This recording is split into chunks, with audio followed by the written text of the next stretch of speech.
Good morning, I'm Corey, and today is day 4 of the 100-day challenge and my version of it, which is 6 by 6 and 6. And the concept is to take 6 by 6 paper pads and use them in a variety of different ways within 6-ish minutes. I haven't done the 6 minutes yet, but it could happen, maybe even today. Today's project is a pretty simple project, but it has a couple potential error or problematic areas. So I'm going to walk you through that real quick. But the concept itself is what I'm calling the 2-piece top tuck booklet. So it uses 2 pieces of 6 by 6 paper. It is a fold over booklet and it has a top tuck spot. So that's where it gets the name 2-piece top tuck booklet. If you're using a non-directional paper, this one works by far best with double-sided, but you certainly don't have to. But if you're working with a non-directional paper, this is really straightforward. It's when you're using a directional paper that it can present some challenges. And I'm sharing that because I want you to avoid some of the mistakes that I made. For example, this poor gentleman gets to live in eternity, in perpetuity, with his face upside down. And I can cover that, and I can fix my error by putting in like a little notepad or something there to eliminate that. But I want you to be able to see where the potential pitfalls are. Now, somebody somewhere may have done something very similar. It's entirely possible. Things that are done with paper are just amazing. But as I was working in the yard yesterday, I started thinking, and I thought, well, what if I do this? And so I grabbed a couple index cards and started playing around and coming up with this concept. And so just so you can see that this is how I think. And what I do when I do them, and this one was my first one. After I came up with my index cards, I used this one. And the first go round, I sewed this on incorrectly the first time. And you can see here I put this poor guy upside down. And you can't tell as much here, but the writing is upside down. So then I wrote out my directions. And before I show you, or before I do the last final project, I see if I can follow my directions. I see if my directions make sense and if I can follow what I've said in an order that makes sense so that somebody else can create it. And I learned a couple things. They weren't necessarily errors, but they're important pieces that you need to know. The first is thicker ribbon doesn't work so great with this. I mean, if you don't mind it being bulky, then that's fine, but most people are going to put this in a traveler's notebook or a junk journal or a scrapbook album or something, and too much dimension is problematic. And, well, while it normally fits through here, it fits just fine, but when you start to tie a bow or tie it in a knot, it gets just too bulky. And the other thing is I originally said 15 inches, which is plenty long, right? And it is if you're tying a knot, but if you're tying a bow, 15 inches isn't quite long enough. So I learned that. The other thing I learned from this is when you're scoring it, when you're cutting and scoring this particular project, where you score it matters. I mean, what I mean by that is which pattern side is up or down matters a lot when you're scoring it. And so I didn't really care for this pattern. I wanted the red to be on the outside, but the way I had scored it, the red had to be on the inside. So again, that's one of those things with directional paper that you just need to be aware of when you're doing your project. And this is just another version of the same. If you don't want to use ribbon, if you want to use string and an eyelet, you certainly can. And if you don't want a single pocket in the back like this one had, just a tuck spot, you can put 2 little pockets if you want for tabs. It gives you some flexibility. Here, I didn't round the corners. Here, I did round the corners. So you can certainly personalize it. Here, I deliberately made the patterns the same so that it would match up. Here, I deliberately did it opposite of that so that you could see how the patterns work. All right, so what you need to do, what you need for this project is your 6 by 6 paper. And in this particular, I chose this one, and I chose this to show you why direction matters. And it would have been a lot faster and easier if I had just gone with a non-directional paper. But I wanted you to see areas where you can be careful if you're using pattern paper. And then this side has pattern as well. The numbers would be upside down if I did it the other way. So all you need is 2 pieces of 6 by 6 paper. You will need a trimmer or scissors to cut that one piece of 6 by 6 in half. You will need a scoreboard or a scoring type tool. If you saw the first day's video, I used a piece of chipboard to make a score tool for somebody who didn't have a scoreboard. But you do score this at a couple different places, and so you will need a scoreboard. You will also need a circle punch if you want notches. Let's see. I've got notches here. Oh, there you go. Here for the tab, and then here at the top for your top tuck spot. So circle punch for the tabs if you want that. If you don't want the tabs, you certainly don't have to have the circle punch. You're going to need a wet glue. Binder clips. Binder clips make holding things in place while they're gluing much, much easier. You're going to need a pair of scissors, a piece of ribbon or twine, and again, I would highly recommend going with a little bit thinner ribbon. I'm going to use the slot punch, just because I really like it, but you could certainly use an eyelet and an eyelet setter if you want. Ink, if you're choosing to ink your project, a bone folder, a pencil and or a pen, and I'll talk to you about that in just a moment. A corner rounder if you're wanting to round your corners.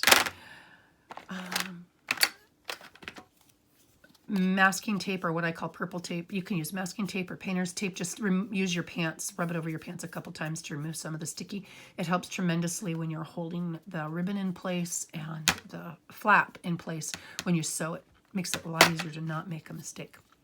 Now I am going to sew on my sewing machine this piece right here. And if I were going to do a double flap, I'm not. This is just a sample. I would sew right here. You can certainly use a sewing machine, but you don't have to. Here, I used this particular pokey tool. I poked holes, pre-poked the holes, and then sewed them in. You could also use a pamphlet stitch. Just poke a couple holes and tie it in. You can use glue and washi, but it doesn't work as well. It's not as sturdy, and I don't recommend it. But of course you can do it. So those are the things we need, and let's get started. So my process with this is, because it is very straightforward, 2 pieces of paper, but it's easy to make mistakes. And so I wrote out my process as I was doing my first one so that I could walk you through it and hopefully help you avoid some of the mistakes I made, like, again, putting this guy upside down. And then for my second go round, I read what I wrote and I follow my directions to make sure it makes sense and that I didn't forget something important. And even though I didn't make any errors on here, I learned a couple things that really matter. The first is how wide your ribbon is matters. It gets super bulky, or it can get super bulky. And if you're using this for a junk journal, it gets chunky enough anyway. And it's one way that you can cut out some of the chunk. Also, I didn't make it long enough. I said 15 inches, which you'd think would be plenty, but it really wasn't if I were tying a bow. And pattern. This is a great project if you have double-sided paper that you don't really like one side for. Like, I didn't really care for this, and so I wanted this to be on the inside because this is the only section that shows. But when I scored it, I didn't score it appropriately, and so this piece had to be on the inside. So again, learn from my mistakes so you're not making the same ones. Also at the very end, I've got some bonus tips and some little tricks, and I'll remind me, please, just jump in and remind me to tell you those. I've got a little note over here because it just makes things a lot easier. It's frustrating when you start a project and you can't complete it the way you want.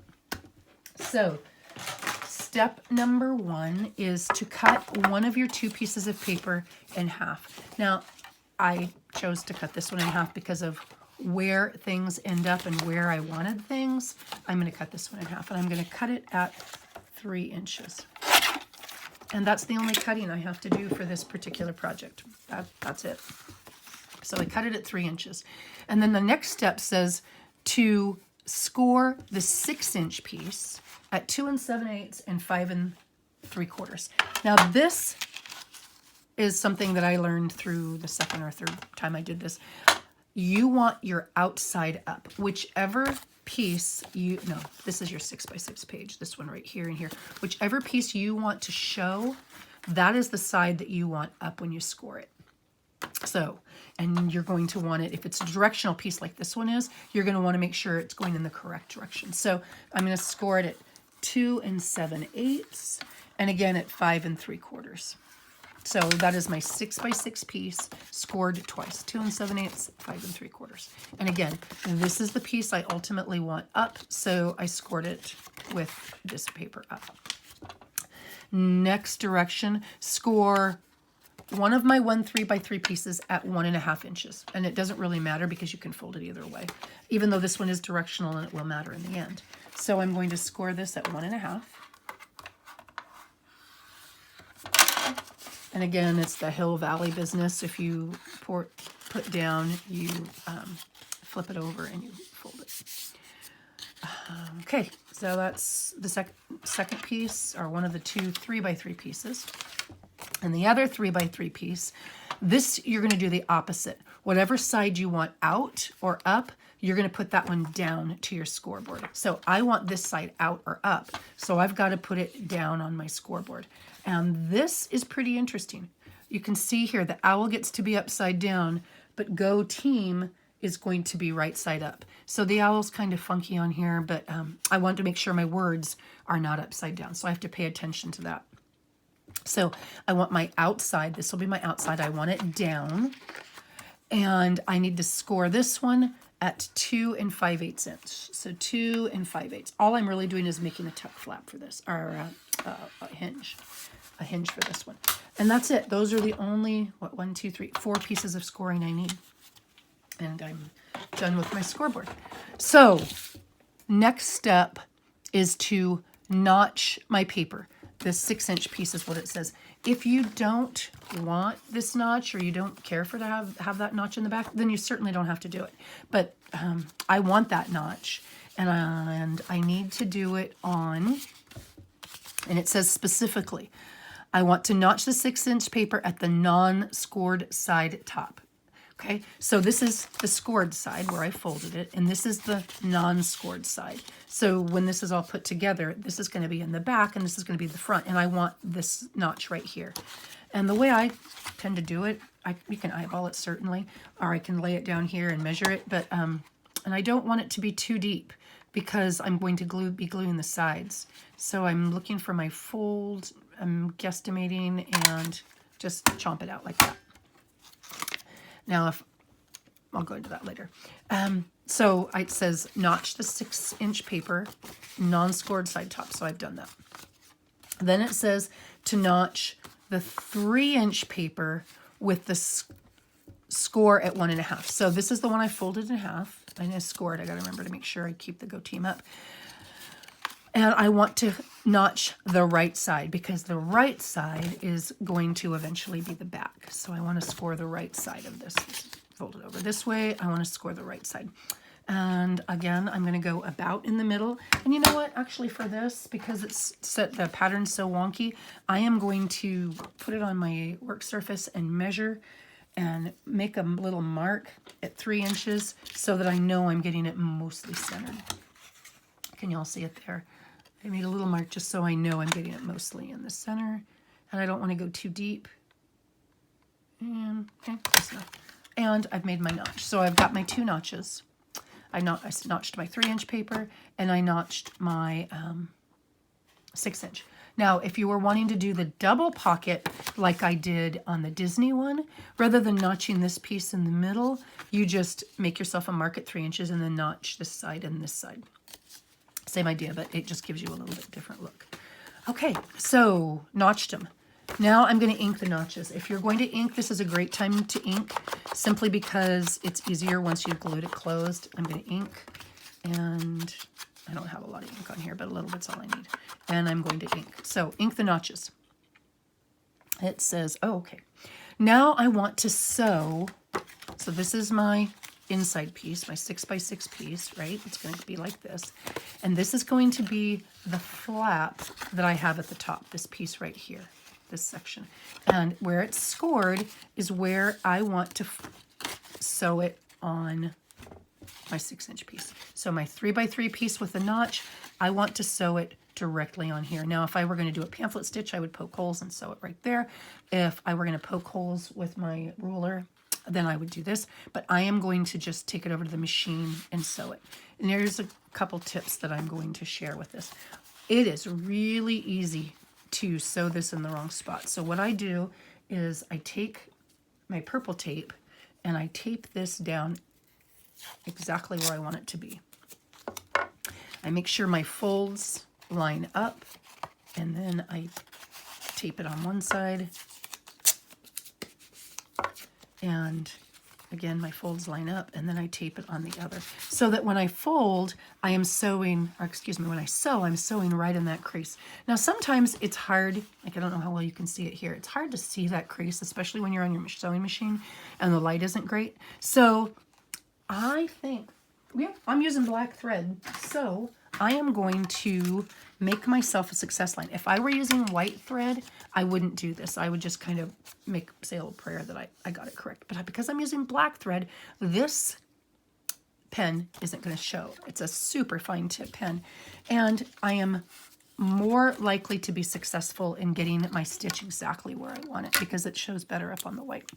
And in order to do this, I cheat and I line my groove up on one of the lines on my work surface, and then I use my ruler and I just give myself a super fine line right down the center that will, can you see that? Yeah, that will not show in the end because I'm using black thread. And you can see here that that is a really thin pen and really thin line.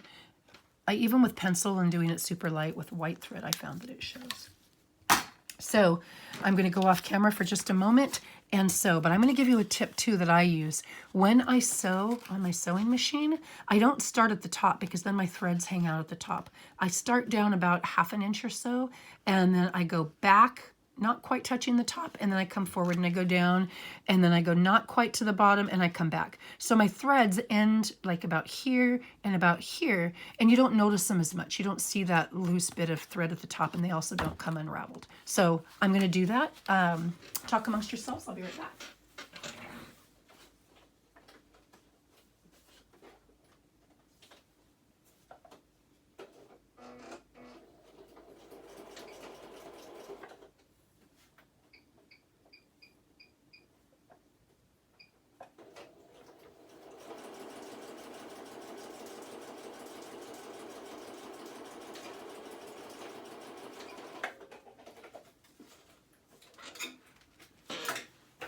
Okay, I'm back. That brings me to another point.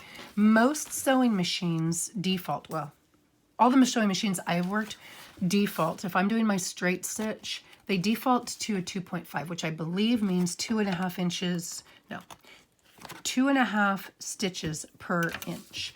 And which is great for fabric, but for paper, the problem with that is that it can cause the paper to tear. The holes are too close together. It'll cause it to pucker, cause it to tear. So I generally extend my stitch. I usually go about a 4 on my machine, which means, no, that doesn't make sense. Four stitches every inch? No, I'm saying it backwards. The bigger number is a wider across stitch. The smaller number is a closer stitch. So for the outside, when I'm sewing paper, I go with a bigger number. And then I can just come in and remove my purple tape. Maybe I can remove it. And so I've done my first sew piece, and this is what it's going to look like. I've got a notch at the back, I've got a notch at the top, and I have my little closer flap right here. And this is the next step that it's easy to make a mistake. Again, I'm double checking that my direction of my paper is the direction that I want. You know, my letters are going the right way, my letters are going the right way, and my book's titles are going the right way. My next step is to sew on my ribbon, and I'm going to use my last remaining piece for that. And I guess I didn't fold this earlier. And the way you want to do this one, when you're putting this booklet together, it's going to be something like this. And you can certainly glue your ribbon or string right here. You can use some Fabri-Tac and glue it right here. And the place you want to glue it is, you've got this hinge. You want to sew or glue it on the hinge, and you want your ribbon to come down towards the right or towards the inside. So you're going to glue it or sew it right here on the hinge with your ribbon coming on the front, on the top, down to the bottom. Now, what I did to make a bow is I just folded my ribbon in half and then I sewed it like this. Here is one of my tips. When I put this ribbon where I want it, I leave a little bit out here so that when I'm pulling it through the machine, I've got something to grab onto. If I put it all the way down here to where it's close, sometimes the ribbon will move. And even though I'm going to tape it in place, it's easy to move. Another tip, and I'm going to reach across the camera for this, so I apologize. I keep my ribbon shoved in a jar, and I don't like to iron it. I don't like to leave the iron on when I'm sewing, but I got this at a yard sale. It's a hair straightener for 75 cents, and it works really well as an iron for a ribbon. And I'm going to see if I can't get this in spot. And all I do is I turn the iron on, and I put the ribbon through it like this. Now, it's not going to get it perfect because it's not super hot and I'm not taking a lot of time, but it works pretty well for this, my purpose here. It gets the big crinkles out of my ribbon. And that's it. I run it through and I'm good to go. Okay. Sorry about the big arm in your face. And now I'm going to go sew this on. Where I said you want a looser stitch for this, and especially if you're working with string, first time I did this particular one and I did string, I left it on my looser stitch and the string came right out. So this would be the one exception where you want a tighter stitch or you want it closer together. You can sew it by hand, you can use your Fabri-Tac, or you can sew it on your machine. And that brings me to another point. When I'm folding this ribbon over, I don't match up the ends. And the reason I don't match up the ends is when I put this through, I've got a flap here. I want this back piece to be a little bit longer because it's got to go a little bit farther. I'm going to bring it forward and bring it back and then tie it. So the front piece is going to be a little bit shorter so that they're close to the same length at the end if I'm tying a bow, but the back piece needs to be a little longer. So when I fold it, I don't fold it in half. I fold it a little offset. Kind of, I don't know, like about so. And I don't measure it. Maybe I should, but I don't. So I'm going to fold it over, lay it on top of each other, and then put it on this piece. Now, I like to center it, but it doesn't have to be perfect by any means. This is 6 inches, so I'm going to put this down at about 3 inches. And I'm going to use my purple tape again, just to hold it in place while I sew. This stuff is really slick and it moves way more than it needs to. So when I'm sewing through the machine, it's easy to get it out of where I want it. So I'm going to use purple tape and hold it in place, and then I'm just going to go to my machine and sew that rather than gluing it. And I'll be back again.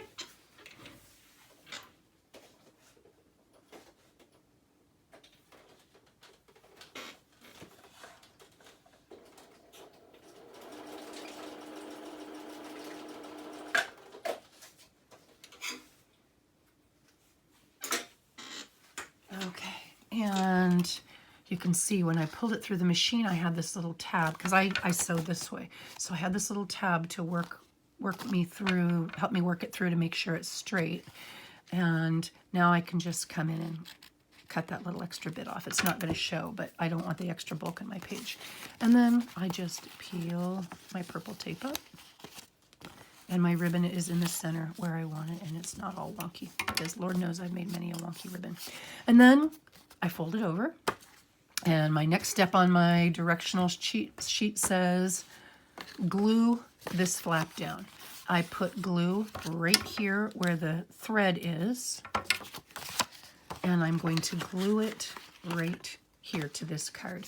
Now, I find it a little bit easier. You can see here, because of the fold, there is a smidge. There's just a tiny little smidge where it overhangs. You don't have to cut that off, but I like the way it looks when I cut it off, so I'm going to. But it'll work just fine if you don't. I think it gives it a little bit smoother finish if I just trim off that tiny little bit. And then literally it is a tiny, tiny little bit. So I cut that off. Now I'm going to glue. I'm going to put glue on this edge right here, this hinge on the inside. And you know if you're putting the glue over the stitches, you're putting your glue in the right spot. And I'm just going to use a thin bead of the Fabri-Tac. No, I'm not using Fabri-Tac. I'm using art glitter glue. Any good wet glue is fine. Tombow Mono Multi is a great glue. This is where I stop and double check. Do my letters, numbers, direction, does it go in the direction I want? Does it go in the direction I want? There's Go Team, it's going forward. Does it go in the direction I want? Yes. So then I'm going to glue it on. You know, I've got this 6x6 piece that's folded over, the one with a notch. I'm going to glue this on the piece with the notch, with my outside going out. And this is where my hinge gets folded over. So I'm going to glue it, hinge to the flat piece. So I'm laying it down here, and I'm just tucking it down like this. And I have a little bit of flexibility and time to make sure that they line up and that it's pushed all the way down. And then this is where your clamps come in handy. It's hard to hold all the sections at once to make sure the glue adheres well.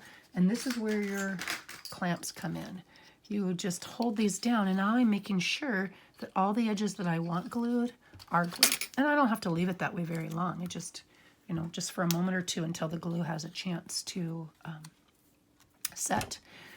So now there's only one more. I know it's taken longer than 6 minutes, but that's because I was kind of walking you through the process. When you're actually doing it and the things you have to think about, it goes much, much quicker.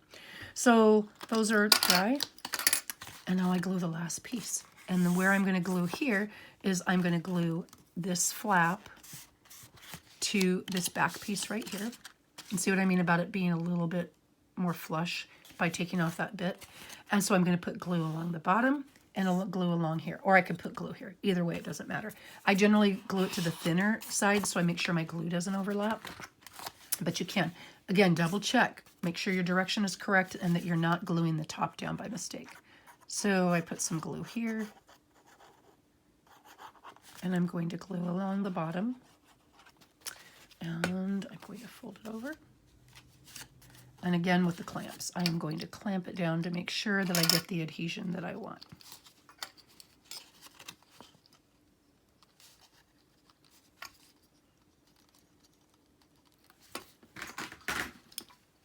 Okay, and that is essentially it.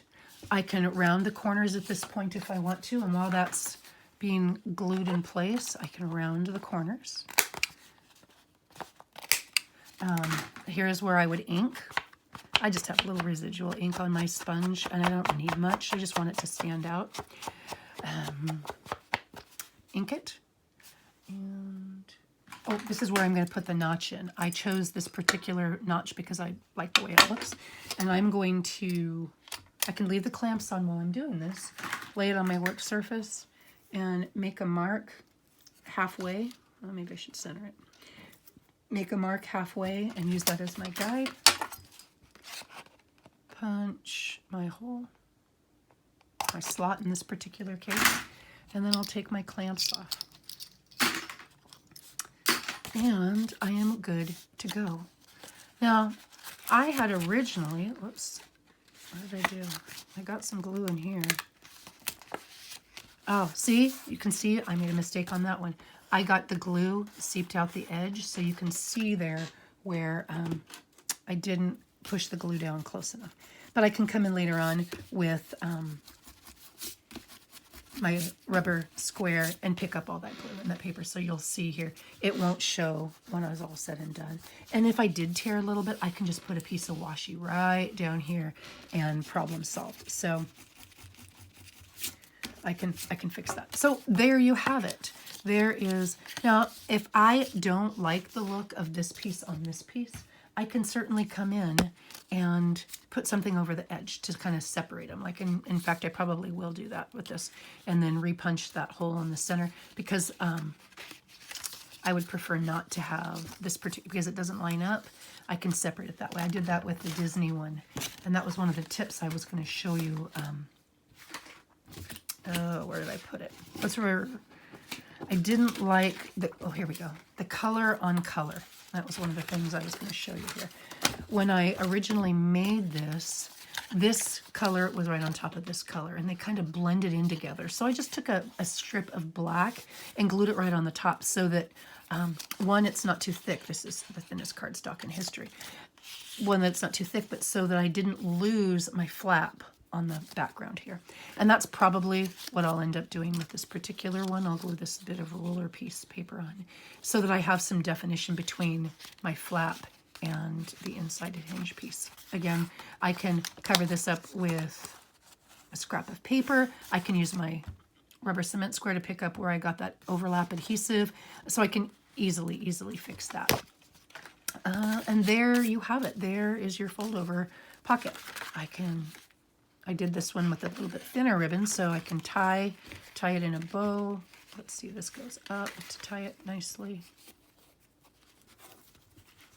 And it is done.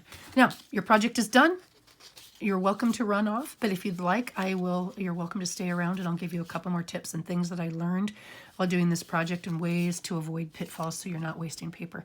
Oh, I didn't finish it. Look at this. My last bit is glue on the edges so that I can make that tuck spot. I got so excited about being done that I wasn't really done.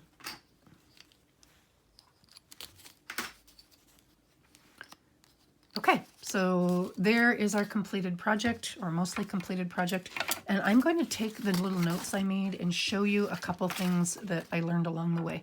Again, you're done, you're welcome to move on, but if you want to stick around for those tips, you're welcome to. Sewing machine, the default is 2.5. I make it a little bit wider, a bigger number for sewing the seam right here. There it is, sewing the seam, a little bit narrower if I'm putting string on. Leave flap tab on right so you can hold it straight while feeding it through the machine. Oh, that was what I was showing you with that little yellow bit. It makes it easier to have a little bit handle when you're putting it through the machine. Double check your direction before you put it through the machine. As you can see here by this one, let me show you the Disney book. I had originally wanted this to go right here. This was going to be my flap for this section because I liked the way that looked. But when you open this up, my words would have been upside down. See, when I sewed this on the first time, I had it on a loose stitch and I pulled the string and the string came right out. So I learned you have to make a tighter stitch. And again, before you sew, you've got to double check, or before you score, you've got to double check that your paper is correct, because once I'd sewn that in, it would be in here upside down. So tip there. I used a double notch on the back of this Disney one, and the way I did that is to make sure that the depth of the notches were pretty close to the same. I didn't want one deeper and one shallower. What I did was I used my circle punch and I punched out just a little bit of a nib. Okay, and then I took this little piece that I punched out and I glued it right on top. Well, I glued them side to side. This is the back side of this polka dots. I glued it right on top of the edge of where I wanted it. This is my scrap piece from here. I glued it right on top because I knew I was going to punch it out. And by doing that, I knew exactly what depth, how far back to push the circle punch before I made the punch. And that way my two tabs are even. If you can eyeball it, that's great. I'm not so good at that. So I used the punch from here, glue over here to make sure that those were fairly even. Double notch, let's see, light on light, glow Sue strip. Oh, that was this tip right here, the Disney business where they had the cream color and the cream color. I just glued this strip of black down to give you some differentiation. Also, on this particular paper, this is the strip, because remember the Disney is 6x8, so I'd cut off this 2-inch strip. The back of this polka dotty paper looks like this. And I had a random, when I folded it over, and so when I folded it over and I notched the front, when I folded it like this, I had a part of a word in there and it just didn't look good, and it was even worse than this particular one. So my tip here is just to use a scrap of paper. Remember, the only thing that's going to show on the paper that you like the least is this one little bit, this little, whoops, sorry about that, this little nib right here. It's the only place it's going to show. So if you don't like it, or if it doesn't look right, you can ink it to differentiate between the two, or you can just glue a little scrap of paper in. Well, I didn't glue it, but you glue yourself a little scrap of paper in, make it even, and then you don't even see it. So that's all I have for you today. I hope you give this project a try. It's actually kind of fun. It works really well, obviously, with fun paper or, kid-friendly paper, but it works with, here's your Christmas paper, and here is your vintage paper with some sari silk. So it works really well no matter what kind of paper you use. Have a blessed day, and I'll look forward to seeing you next time.